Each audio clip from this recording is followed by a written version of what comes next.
என்னம்மா, நமக்கு யாருமே சப்போர்ட்டிவ் இல்ல, தனியா இருக்கோம் அப்படின்னு நினைக்கிறியா?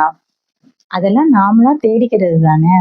இப்ப உனக்கு யாராவது நம்பிக்கையானவங்களோ இல்ல ஃப்ரெண்ட்ஸோ யார்கிட்டயாவது நீ பேச ஆரம்பிக்கிறேன்னு வச்சுக்குவேன். நீ பேச ஆரம்பிக்கும் போது ரொம்ப கவலையா தான் பேச ஆரம்பிப்ப. ஆனா அவங்க உன்னோட டாபிக்கே மாத்தி உன்னோட மைண்ட மாத்தி உன்னை ரிலாக்ஸா ஒரு சந்தோஷமான சூழ்நிலைக்கு மாத்திருப்பாங்க. ஆனா அது அவங்களுக்கும் தெரியாது, உனக்கும் தெரியாது. அவங்க தான் அவங்களோட சப்போர்ட்டிவா இருக்காங்க. அவங்க கிட்ட பேசும்போது தான் நீ மைண்ட் சேஞ்ச் ஆகி ரிலாக்ஸ் ஆகுறன்னு உனக்கே தெரியாம இருக்கும். அப்ப யோசிச்சு பாரு, நீ யார்கிட்ட பேசினா சந்தோஷமா இருக்க, யார் உன்கிட்ட பேசுனா, ஏன்னா அவங்க உனக்கு சொல்யூஷன்லாம் தரமாட்டாங்க. ஆனா உன்னை ரிலாக்ஸ் பண்ணி, உன்னை மைண்ட சேஞ்ச் பண்ணி, உன்னை ஒரு கம்ஃபர்டபுளான சூழ்நிலைக்கு கொண்டு வர்றதுக்கு அவங்கனால மட்டும்தான் முடியும். அப்ப அந்த மாதிரி நபர் உங்களோட இருந்தா அவங்க தான் உங்களுடைய சப்போர்ட்டிவ் பர்சன். ஓகே.